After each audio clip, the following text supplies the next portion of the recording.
I think we're all here. Hi, Hello. everyone. Yes. Hello.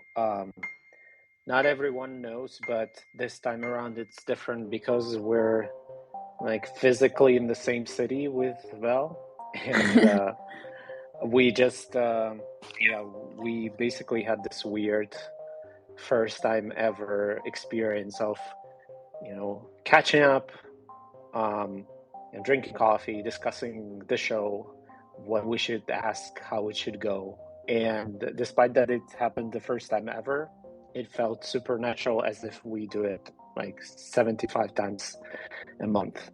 So I'm so Very happy true. to host you here today. Thank you so much. I keep saying this, that it's not silver lining, but just the cool thing that this whole situation has done is that I've been able to meet so many new, amazing, and awesome Ukrainians. And I've met both of the Ukrainians on this Twitter space in real life since all of this kicked off. So I'm really excited for today. And Yeah. And it is a bit special for me as well because this weekend was really tough for everyone. Once again, we were exposed to the detailed evidence of genocide and what has been done to Ukrainian bodies in Mariupol, and all these horrible images, and then what was happening and is happening in Severodonetsk and Lysychansk today. And of course, it's like we all as Ukrainians were having very extremely challenging weekend, emotionally and some physically. And it's nice to see you and embrace fellow Ukrainian and a friend, especially these days. It matters extra. I know it sounds cheesy, but it's so true. It's true. And yeah, I feel the same way. So, 100%. It's important to have a support system of Ukrainians around you as well. So. Absolutely. And today, that's why our featured Ukrainian today is also feels like a special attempt to make things more therapeutic, because it's one of our most favorite people ever in terms of Ukrainians and in terms of Ukrainian voices. So, Olia, hey, you're with us, right? Hello. Slava Ukraini. Героям слава. Thank you so much for having me here today. And I just want to echo very quickly how, despite all of the horror that's happening, I do feel so grateful that I've been able to connect to so many people in Ukraine. Because, I left when I was so small. I left when I was 12. And then, it's really just close friends and family that I've been really connected to. And obviously the readers of my books and everything. But meeting you guys and other activists and artists and writers, it's just been an amazing thing to be connected like this. So thank you for having me here as well.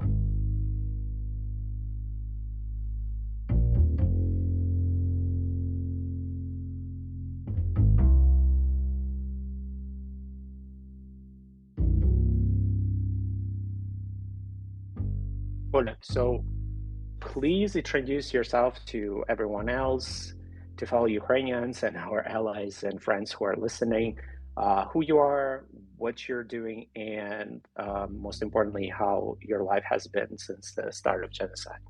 Okay, thank you. So my name is Olia Hercules. I was born as Olga Hrebenyuk in the south of Ukraine, in Khersonshina, in a small town called Kakhovka. I left Ukraine when I was 12, and I lived in Cyprus, and then I went to university in the UK, and then I retrained to be a chef when I was 26, and worked in restaurants and all sorts of things. And then eventually I've written my first cookbook in 2015 called Mamushka, and then I wrote another one called Caucasus about Azerbaijani and Georgian and Armenian food.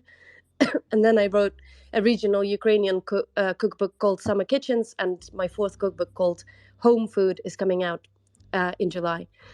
And how I've been, as you mentioned, the weekend has been tough, and in general, I think just similar to everyone else who's going through similar things. You know, it's a huge roller coaster.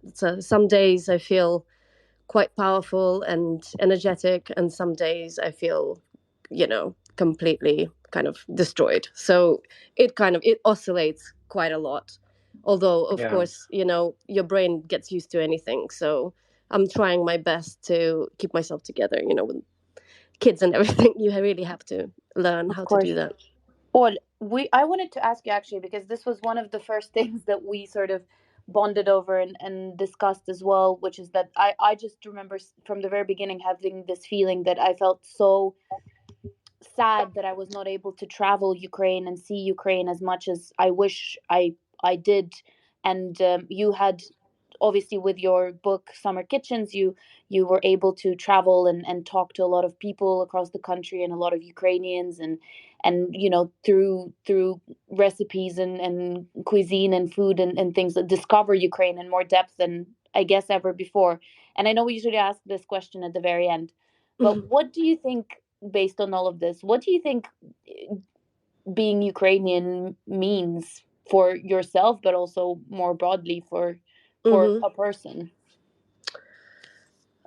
Yeah. So just very quickly, for my cookbook Summer Kitchens, I've decided to kind of record people's stories and recipes all over Ukraine, and to highlight how how diverse Ukraine is. So we traveled to all of the borders. We traveled to the center. The only places that we weren't able to travel to were eastern Ukraine and Crimea, even though I did try, but it was too dangerous to go to Crimea because I wanted to talk to Kirimli, Tatars from Crimea, and basically with Summer Kitchens, because there are differences, in climate and landscapes and people, in ethnicities, in the diversity is staggering of Ukraine, and it's amazing. But everybody had the Summer Kitchen, yeah. Whether you're somewhere in Western Ukraine or you're in Alexandrivka and a Tatar family, or you are in Poltava or whatever, everybody in the rural area or a small town would have a summer kitchen, which is used in September to preserve things and to cook throughout the summer, etc. So to me, of course, I'm maybe talking from my own kind of perspective of a very kind of quite subjective, maybe a personal perspective, but even after having traveled, to me, definitely there is a huge thing about Ukrainians and their connection to the land, to the actual earth, to the soil, to the land, like to our country. It's not just a concept. It's literally, it's something that you can touch. It's the black soil. It's the stuff that we grow up with and what it gives us, what we grow, the importance of home. Now I'm realizing more than ever, like how attached, like how important it's been throughout the ages, just like the chata, the home. It was with the peach, and how the traditions of even painting, I don't know, flowers with these twirly ornaments that would catch the evil spirits, and like there's all of these things that are like so deeply kind of interwoven in, I don't know, with our understanding of ourselves and the world, and it's all about homeland and family, like to me, and freedom, and obviously in order to enjoy all of those things, like freedom is huge, and it's not just us as a nation, in my, again, in the kind of like a subjective way, looking at my grandmothers and my mom and whatever, like it's the women, in my understanding, in Ukraine have always been extremely free as well, like at least in everything that I've grown up with. Like my grandmothers were proper matriarchs, you know what I mean? So it's this kind of freedom, land, family, all of these like very visceral kind of like things. That's what it means to me, I think.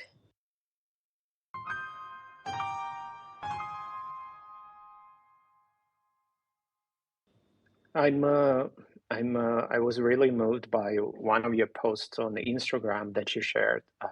It was like a week ago, and there's a picture of your family on one of those summer kitchens. I remember it very well because you come from southern Ukraine, I come from southern eastern Ukraine, and we had those summer kitchens where we would come together with many generations of a family, cooking and then eating during summer. And unfortunately, now when a lot of those places are under occupation, and it pains me that the summer is coming, and this is something that we won't be doing this year much. And you, right, you share a picture of what I understand your family in Kakhovka. Was it in Kakhovka? Yeah, it was. Yeah, it was my And, mom's house.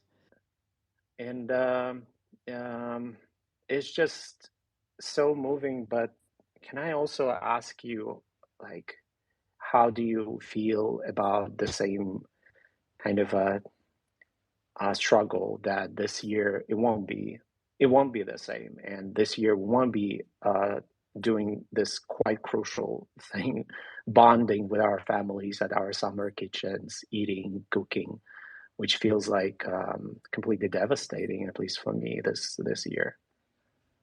Oh, it's a source of constant kind of, deep pain. I mean, I may have left Ukraine when I was 12, but every year I would come back, at least twice a year, even more often if I was able to.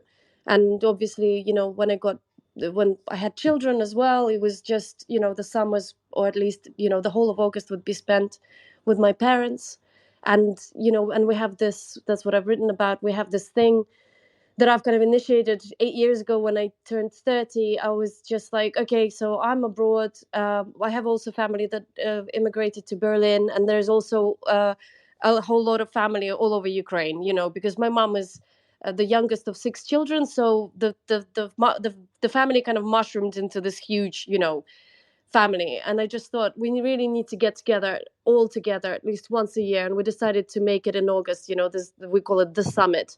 And everyone, I come with my children and my husband, my English husband. Then my Berlin family come. Then people from Berdyansk come, and from Odessa and Lviv and Kiev and all over the place, and we get together. So yeah, it's been. I can't believe it. I can't. I'm trying. I'm working towards acceptance, because otherwise I just we can't continue. I can't keep supporting my parents as well, who are uh feeling it as well, and the rest of my family. Yeah, it's my Yeah. mom and dad, they weren't gonna go until I kind of just had a panic attack with them, or on video, like, or on a video call. I just completely lost it, and they and that's when my mom realized that I'm just going to lose my mind if they stay there, and I have to, I was just disabled, like I couldn't, I was paralyzed with fear, because they started getting threatening phone calls from Yeah. the local collaborator, whatever. So yeah, so the house is there, and it's devastating. And my mom, in March, she planted tomato seeds. There are little tomatoes, like there are plants growing now. And what I wrote in that thing, yeah, it was just like the hope for me. I'm just like hoping that the plants will grow big, and then the tomatoes will be huge, and they will burst, and they will self seed, and hopefully next summer we can come back, and there's going to be some crazy wild, sporadically, like, self-seeded self-planted plants there. But I don't know, that's, Yeah. I think if we lose hope, then we might as well just kind of give up You completely. So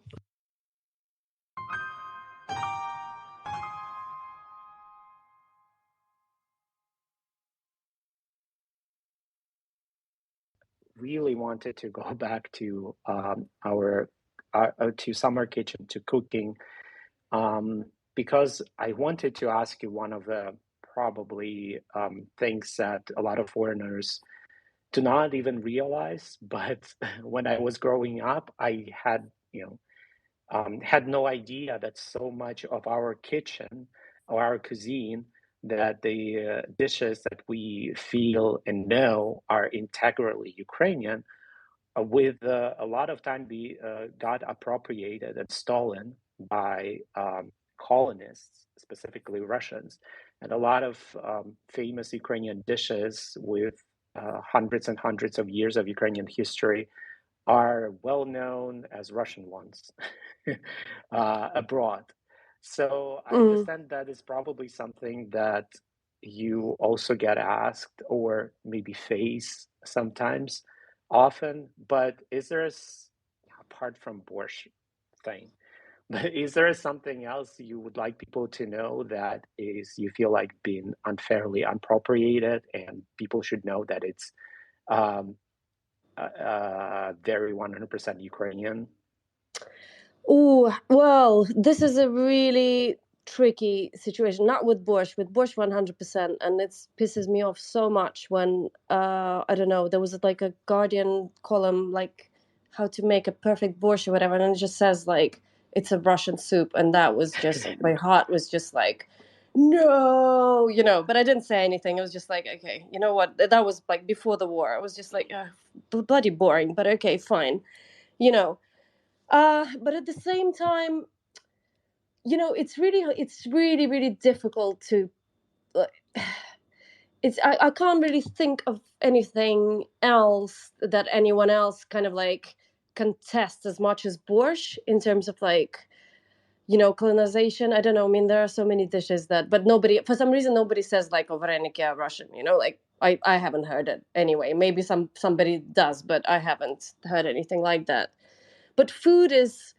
I am anthropologically kind of like quite clued in, and I realized that no culture exists in a vacuum as well, in terms of, for example, holubtsi or something like that, for sure, that at some point came from the Ottoman Empire or something. It's like a cousin of dolma and etc etc. Does it make it less Ukrainian? No, of course not. We've made it our own, blah blah blah. But I find that it's quite a tricky subject talking about this kind of thing in terms of like who owns what. Because to me, like whenever like a British person, for example, that's a different thing, of course. But whenever somebody cooks my recipe in their home, it's their recipe. I always say that, and I'm like, and people get really nervous sometimes. They're like, "Oh, I didn't have this ingredient, and I hope you don't mind. This is how I made my borscht." And I just say, "Listen, like, um, the kind of my philosophy at home and with cooking in general is that you should be using ingredients that are local, that are very specific to you or whatever. So if somebody else tweaks a recipe and makes it their own, that's absolutely fine. Like I actually encourage that, rather than like, oh, okay, like I can't find dill in Italy, oh my god, like I have to drive somewhere to get this ingredient or whatever. So it's very fluid for me in that sense. But borscht, I mean, yeah, I can, That's the one, Will. that's the one that, come on, yeah. And it's been extremely annoying, to be honest with you, because honestly, like I would just cringe every time. I just look at the things like, oh, and this Russian dish borscht, and it's just like, oh my god, are you kidding me? And it was with borscht that, after having traveled all over Ukraine, and come on, like people make borscht in Poland. People, I have friends, the Iranian friends, that make borscht. Like it's traveled. It's good. It's a really good dish.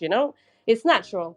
But yeah, still, having traveled all around Ukraine, and when you can see the variety within Ukraine, that's how important this dish is to us, and that's already like is a proof that it's the biggest dish in Ukraine, and borscht is the biggest in Ukraine out of all of the countries. I can say that quite confidently, I think, because not only it varies like from west to north to south, whatever, like from village to village, you would get like different variations or whatever, very specific local variations.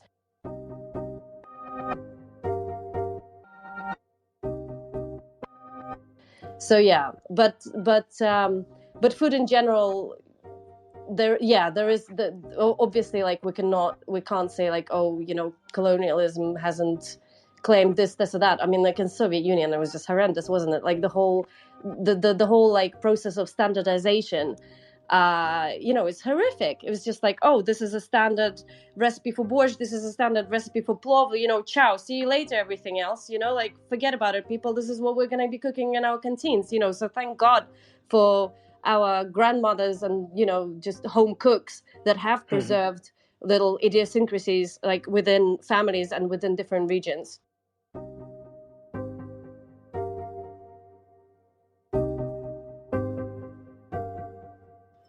Yeah, absolutely. I think I fail as a Ukrainian because I'm terrible at cooking. No. But my husband is amazing at cooking, and some of the recipes that we cherish the most are the recipes that come handwritten from his grandma, and that would hand over through generations. And it's completely not what books at that time would present as Ukrainian recipes, because in totalitarian state under Russian colonial rule, only something that is sanctioned by the state could be published as, even in such things as books of recipes, right? Something that was sanctioned by the state and should be therefore qualified as an official recipe. But a lot of those recipes survived through those hand written notes passed down through the families. We have the same cookbooks, basically just handwritten tetradi in family, where Yeah. people just pass down through generations, and only now I appreciate it so much. Oh, I always encourage people to, to either dig up those those tetradi, or to just speak to their surviving kind of grandparents. And whenever I traveled around Ukraine, if I meet someone, well, anyone that I meet, but especially if it was a cook over kind of like 70 years old, I'd be like, okay, like my mission was to find all of those recipes that may have been not written about or may have been forgotten. It was definitely like a thing. I was just like, okay, I'm going into this region, and one of the first questions that I would ask after obviously getting to know the person a little bit would be, do you remember other dishes that maybe your mom or your grandmother even made that, for some reason fell out of favor, or you stopped cooking for whatever reason, And Yeah. I got some really good ones, and I was really happy about that. But you are absolutely right. Like it's been individuality has been suppressed in culinary terms as well, so horrifically.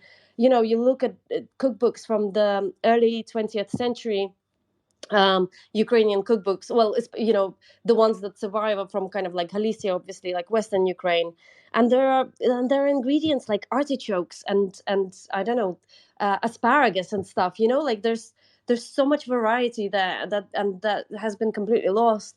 And I have a friend called Elizabeth Lord, who's a British writer, food writer, and a memoirist, and she actually traveled around Ukraine in 1989 or something like that. She went to meet Rusini in Western Ukraine, and she went to Romania as well. And one of her stories is that she met someone in Romania, where the woman remembers how they've been told by the Soviet authorities or whatever for the whole village to bring their notebooks, to bring their home cookbooks, basically the handwritten stuff, and to burn them all in a bonfire, basically. And of course, like the women were like, okay, let's bring some bullshit book thing out and like burn it, but really they've saved the stuff. But it was, how horrific is that? I can't, oh my god.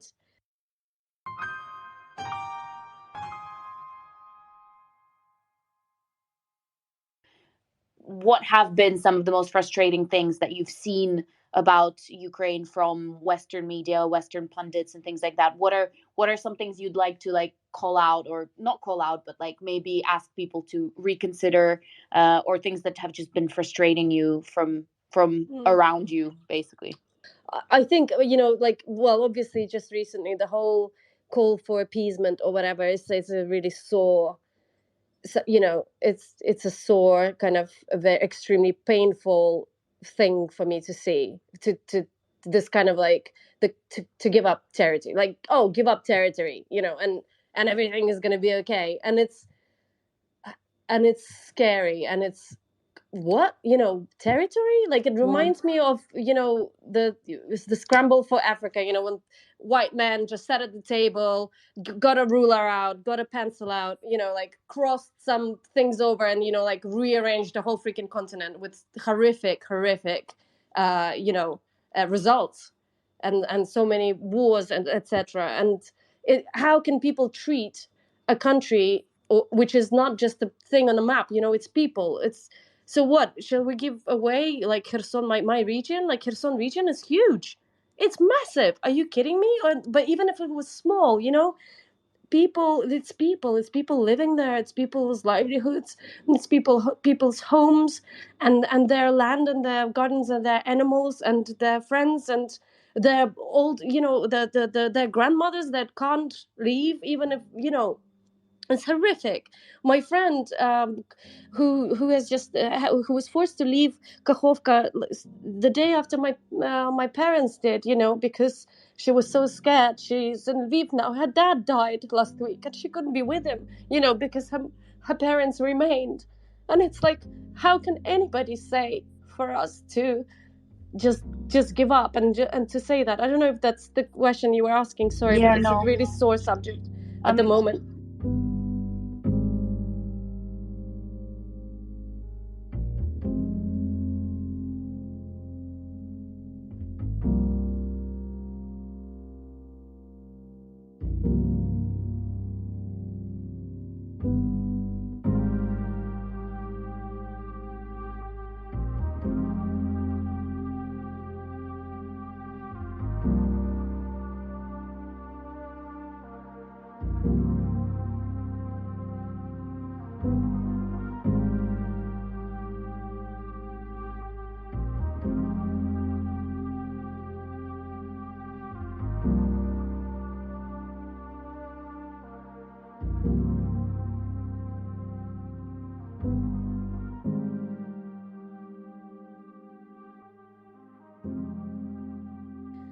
Yeah, there's something we feel, everyone. Like, I just the other day, yesterday, because it was extra emotional, and I was thinking about our village house in the village on the occupied territories, and I just suddenly we talked with my mom about our old photographs of her parents, my grandparents, and I just imagined those houses being robbed by occupiers and how they would definitely, desecrate, and it's just it became this the whole thought of this. There are photographs, of course, but the whole thought that somebody would do something with our family albums that we weren't able to get it into safety would just devastated me, and I just, like I said, and cried over this.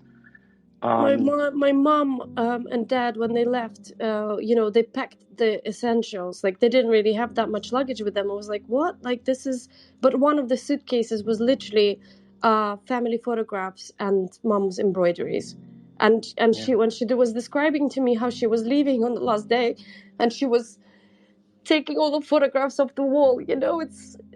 How can people even think of just treating us and treating us as territories, or as a geopolitical kind of move or whatever? Like, are you people all right?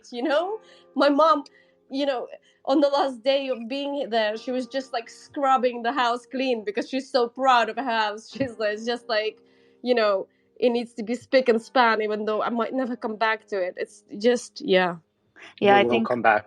We will come back. We will come back to Kakhovka and to Melitopol and to Donetsk and to Luhansk. And this time around, not a single. I don't believe, like 99% of Ukrainians all are very resilient and committed to the idea that we will come back to everything that was stolen.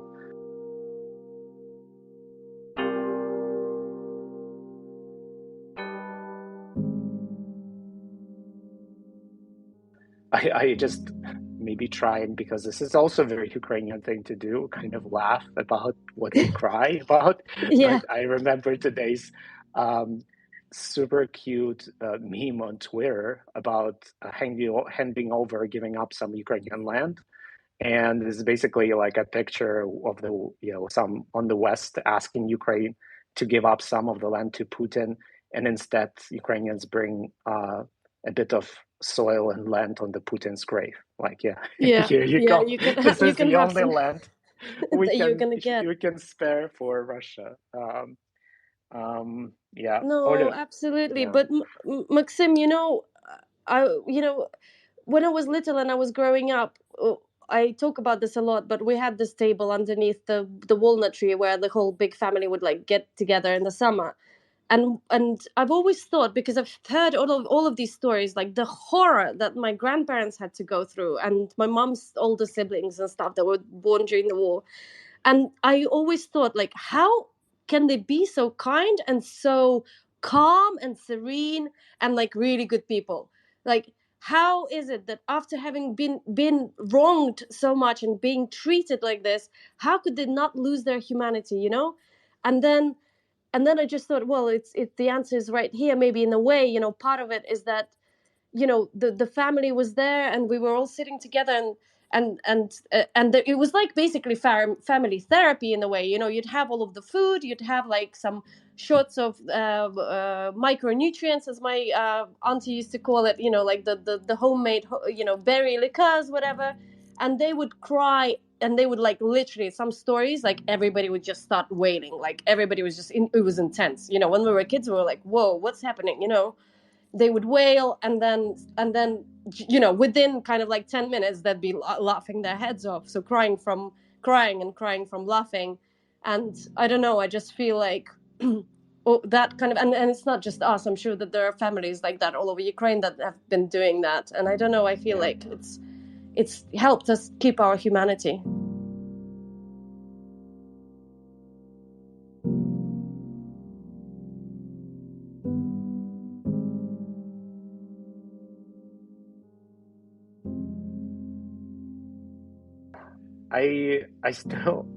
I'm sorry, I'm coming back to the idea of family table and summer kitchens because it's so close to me. But also, maybe I wanted to ask you about the importance of food for Ukrainians. And I think this is where I learned, kind of maybe even instinctively as a kid, how important food for Ukrainians and bonding over food, and partially because our families went, especially in the South and the East, through man-made famine, the genocide of Holodomor. And I remember the first thing that I learned, kind of connected with it through the family, is that first of all, you're taught that not a single piece of food is never wasted. Like there is nothing worse for you to waste the food. Like Oh gosh, especially bread. Yeah. Yeah, absolutely, bread, but anything else to the date, like no matter how no matter how shitty food is, I will finish it to the last bit because I physically feel uncomfortable by wasting it.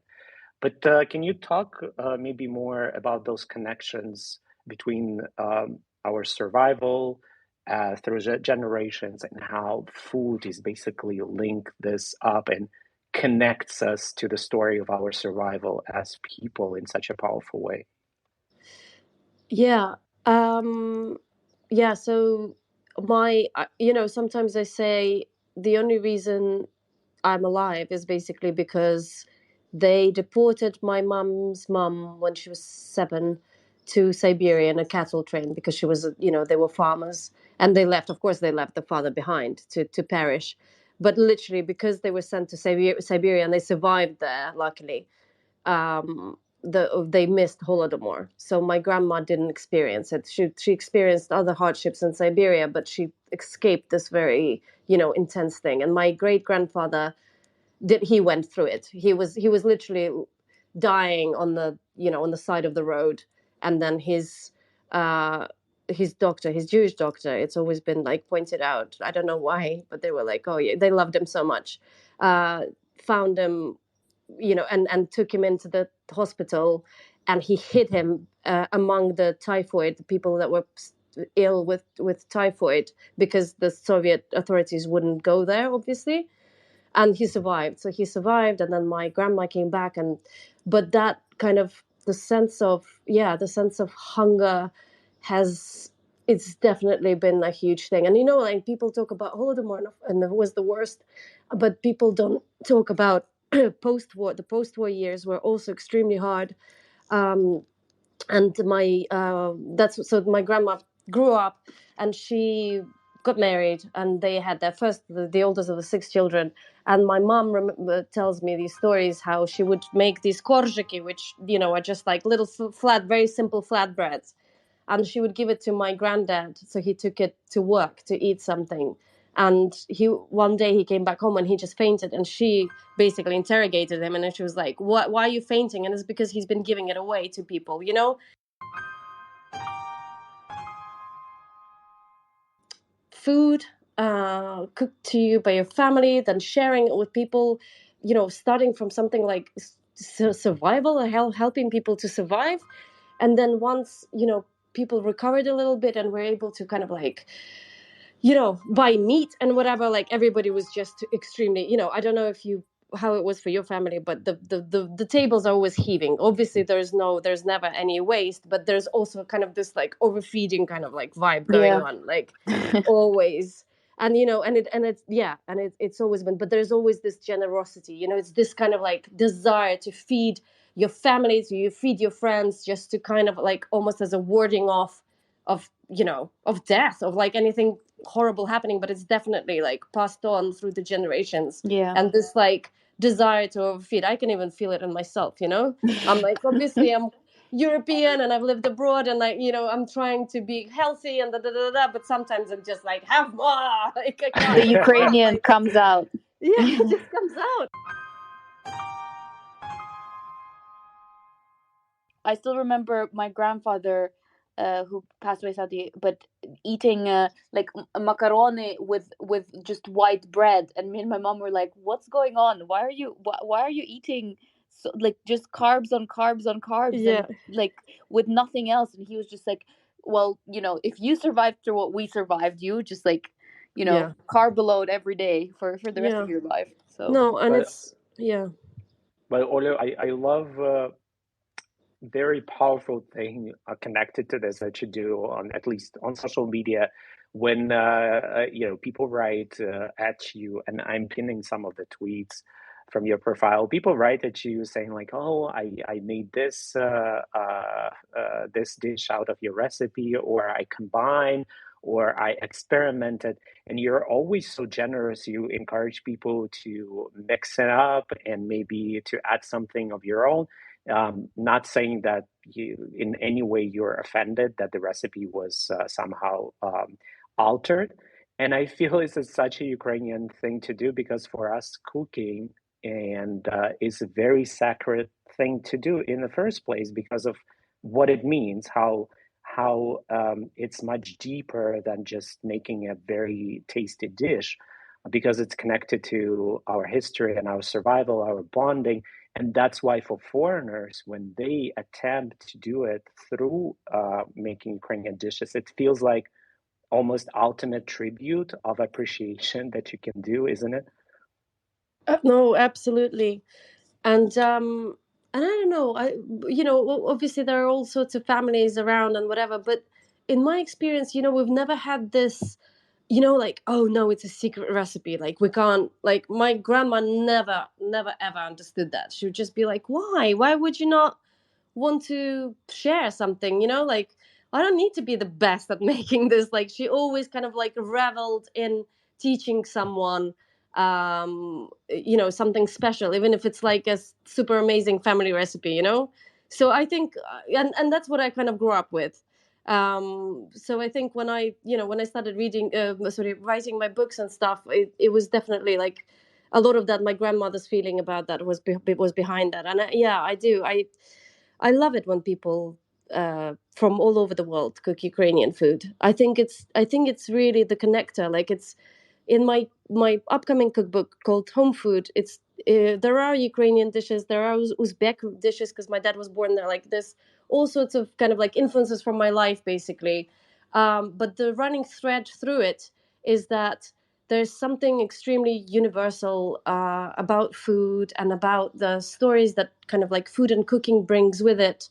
And it's like the comfort of family and this kind of like human connectedness, I think. Of course, and Ukrainian cuisine is amazing. But of course, there are people have their own cuisines all over the world. But one thing that I start to appreciate these days more and more that I have a Ukrainian husband and he cooks Ukrainian stuff, and I don't think I would literally survive through these months without having this connection to Ukrainian food and Ukrainian dishes and potatoes and borscht and whatnot. It's just something on the background. But I remember the first time he cooked borscht after some weeks into genocide.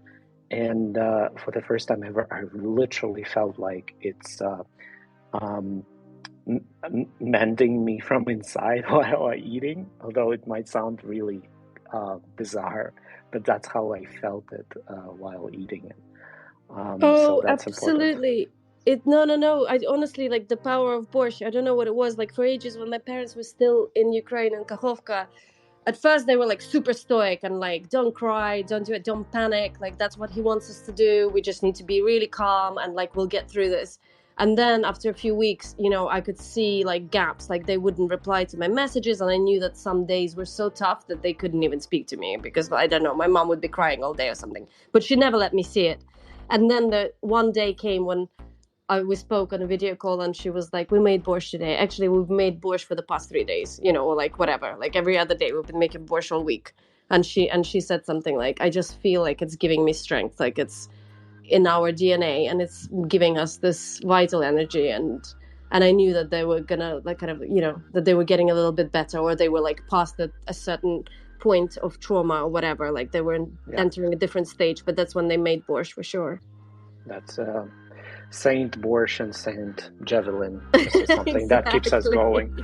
Yeah.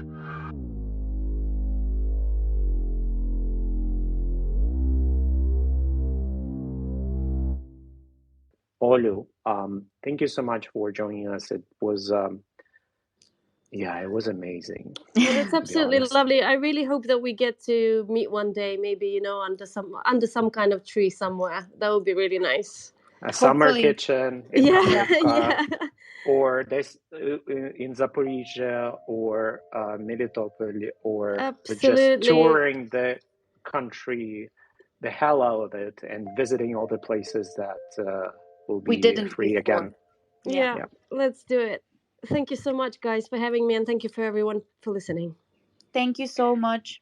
We do encourage you to share our Patreon page as well, because this is 100% volunteer, independent, listener-supported broadcast and podcast, and we need your support to keep going, and we're getting more and more of it. So thank you so much, but please share it, because we won't be able to do it, and we haven't been able to do it without your help.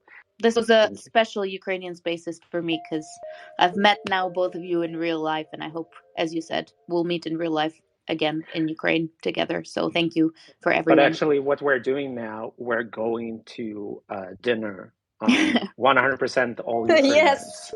Yes. And we're gonna, you're gonna be missed there, but I'm pretty sure we will compensate later. Our first Ukrainian Spaces family dinner party. Amazing. Oh, have fun, guys. Thank you so much. Okay, I think that's it. And apart from one thing is Slava Ukraini. Героям слава. Слава Україні, героям слава. Муа!